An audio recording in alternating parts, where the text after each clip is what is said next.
By saying jihad, jihad, jihad, if you were to say, okay, akhi, what's jihad fard ayn? Jihad is fard ayn. What's jihad is fard kifaya? Okay, now what's the jihad is sunnah? And tell me the difference between them. That's it. End of program. فيكون فرعين في ثلاثة أحوال. في ثلاثة أحوال. It becomes fard ayn, obligatory upon every Muslim in three situations.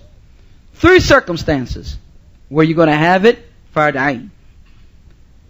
إهداها, one of them, حال النفير العام. It's where the ruler tells everybody we got to go out. This is called nafir al-am. And this is in the Quran. And if you are requested to go out, then go out. Light and heavily armed. Go out. Right? This nafir al-am is when the wali al-amr, in the one authority, calls everyone in general, broadcast to everyone in general, that they must come out. That it is time for jihad. Then it becomes wajib ijabatuhu, to answer him. It's a da'wah, invitation. And it's an invitation that you don't have a choice. It's obligatory that you be there. You must be in attendance. Huh? Ala qadirina min rijal, upon those who are able to do so from the men. Al qadirina ala hamla salah, those who are able to carry a weapon. You able to carry a weapon? Yeah, well, come on. This is how it is. That's when it's fard ayn. Thaniyatiha, the second type, is when the Muslims are involved in a battle already with the disbelievers, or you come upon them and they're in ranks, right? It is not for any Muslim at that time. And I don't mean a couple, 3 or 4 brothers on a corner. Some kafir called him something, or they did something to kafir in Jahiliyyah, and he wants his vengeance, and, brother, jihad, Allah Akbar, let's go. That's not jihad. That's not jihad. No, we're talking about, once again, keep it in a very general, international, country, large population, ruler. Keep the focus upon these issues. Because I don't want to keep saying that as if I'm playing your intelligence. But like I said, I recall those discussions, that I've had with individuals who would read Usul al-Sunnah by Imam Ahmad and come away with the most amazing matters. Imam Ahmad is talking about Imam of our Masjid. Nobody in dunya has the right to disobey him. What is this? Ala qadirina min rijal. Okay, before we get that, la yahillu li ahad, we read that. Min al-Muslimin. The Muslim doesn't have the right to run away. Wa an yatruk makano, or to leave his place. Unless it is a strategy for fighting, or he's going to another group of Muslims that he could strengthen to grant the Muslims support and victory, or amr taqdihi siyasat al-qital. Yani the strategy and the politics of fighting dictates that you make this move. And you're moving. It's a strategy. You're backing up, but you're not retreating. Or you're retreating for a certain purpose. Or you're going to support. You understand what he's saying? Not running away is what he's saying. And he leaving a place, he said, for another place that's stronger. Gives the Muslim more strength from that. Say, well, in this position here, man, it's weak. Let's go there. We'll be stronger. Right? Against the adu, against the enemy. Right? So on this level, then if we get here, we'll support the Muslims better, and we could damage the kuffar, and we could harm them better from this standpoint. Yani strategy. This is the only reason they will have the ability or the permission to move. Not some brother, tawalla yawm zahf, turned his back, his knees are going up to his cheeks, and he's headed for Broadway. He has no plans whatsoever to fight. This is not the case that the Shaykh is talking about. He's talking about somebody who's doing so based upon strategy. And I think the difference is clear.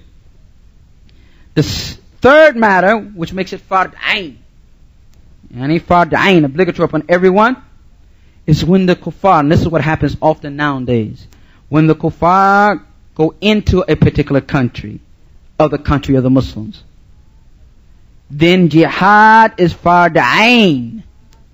But upon who? Some people are going to say upon everybody. No, the Sheikh said, ala ahli hadha al-balad, upon the people of that country. This is a misconception that's there. Man, they went to the land of the Muslims, we gotta go. It's fard, because when they do that, it's fard on everybody. Huh? No. Balad. Ala ahli hadha al-balad. Now, when it's those are the three cases when it is fard ayn.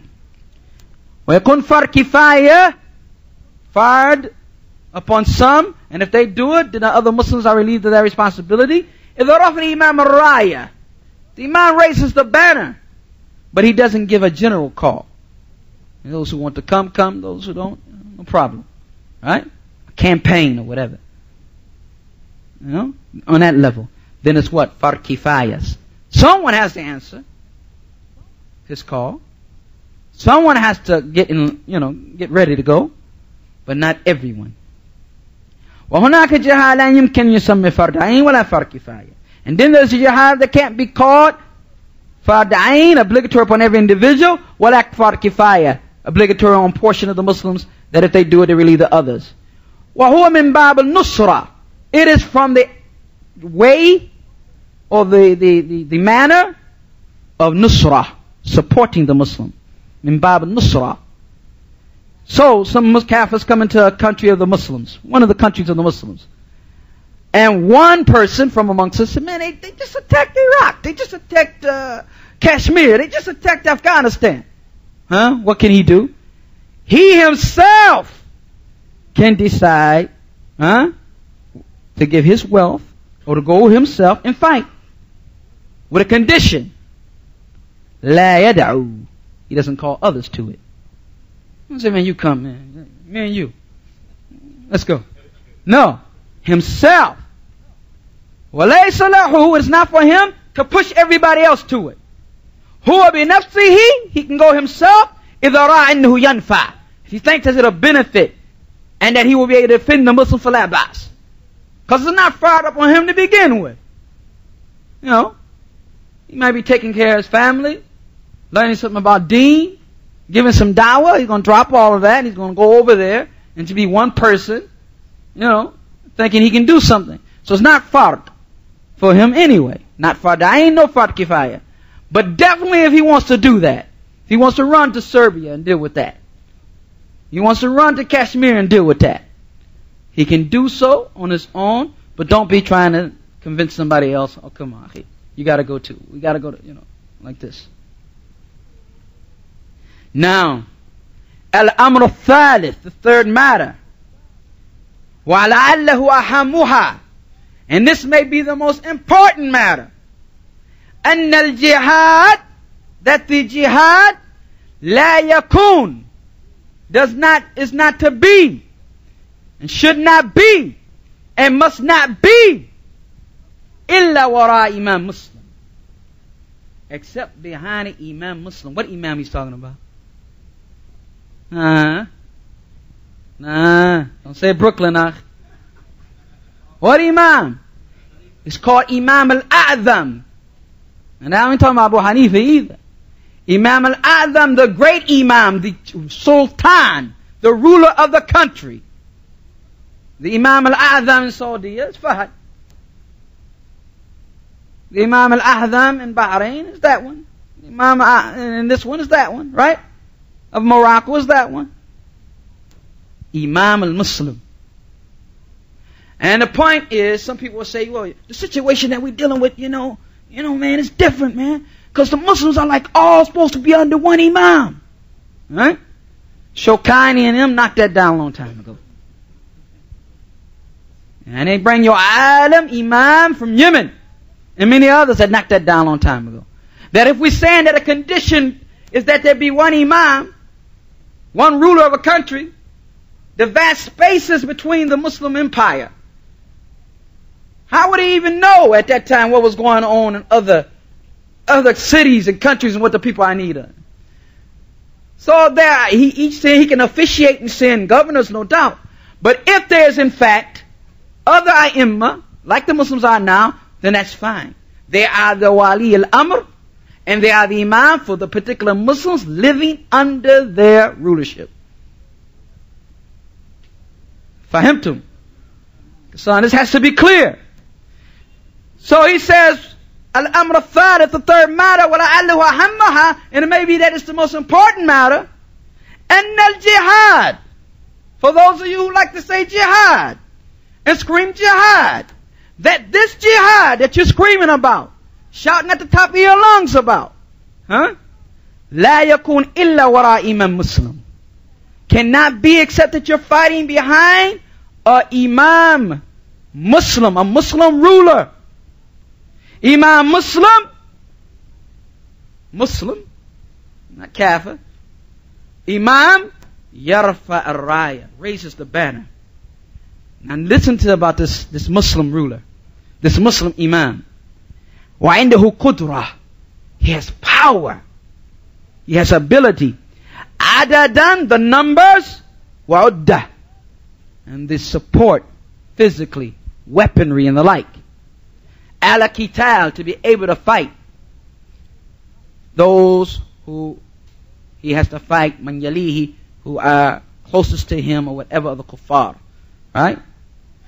Mahimaya, at the same time preserving the Muslims back home.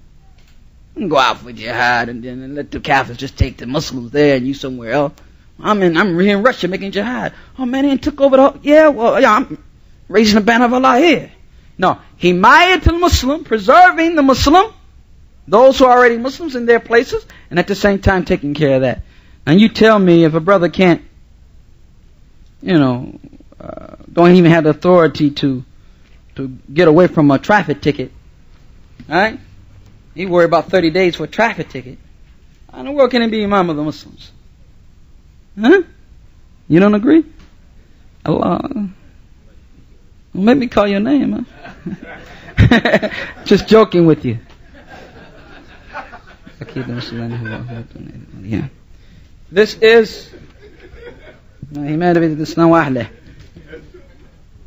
Baqiya mas'ul anhu. Baqiya mas'ul anhu. Left is the thing that was asked about. Wa huwa duna idhin wali al-amr. Can I go fight without the permission of wali al-amr or idhin walidain? And the reason he's saying idhin walidain or permission of the parents is because the hadith of the Prophet ﷺ. Man came and asked the Prophet ﷺ, can I go make jihad? The Prophet ﷺ said, do you have a mother? Huh? Within her behalf, you do jihad. That's your jihad. Birru. And the goodness to her. So this is what he means. You have to get permission, especially if it's not the type that in which any tanfir am, where the Imam has said, everybody come, like most of the time in the time we're living in, you have to get permission. He said, هذا تحتاج إلى تفصيل. And this is an important point also, even though we don't have much time. That our scholars, they don't answer a question in any shape, fashion, or form. If you ask them, and I've heard the likes of the Muhaddith of Medina, Hamad Ansari, rahimahullaah, and here Ubayd al-Jabari is doing it. If you ask them a question, mujmil, summarized, concise, short, you didn't go give much detail, they'll say, wait a minute, that question's mujmil, short. You didn't give much detail, so I'll answer in accordance with what you asked. But had you asked with detail, like had you said kada, wa kada, wa kate, then I would have said this, this, and this. So this is how things are to be asked regarding the issue. And Ibn Taymiyyah rahimahullah has an area that he talks about in this regard also, which will help you in your discussions with hizbis or ahl al-bidah, or people who don't have no ilm. And that is that sometimes they come to you with a statement which is concise and summarized, but that can be understood in a good way or a bad way. You are not to answer. I repeat, you are not to answer until you make sure which of them that they meant. And to tafsil, you get the detail. What do you mean by what you just said? Once you got the detail, then you can answer. So this is very important to understand. He said this question, يعني تحتاج إلى تفصيل, detail. تحتاج إلى تفصيل. فقد تبر النبي صلى الله عليه وسلم إنه رد عن الجهاد, that he told a man who wanted to make jihad to go back and take care of his parents, or one of them, because he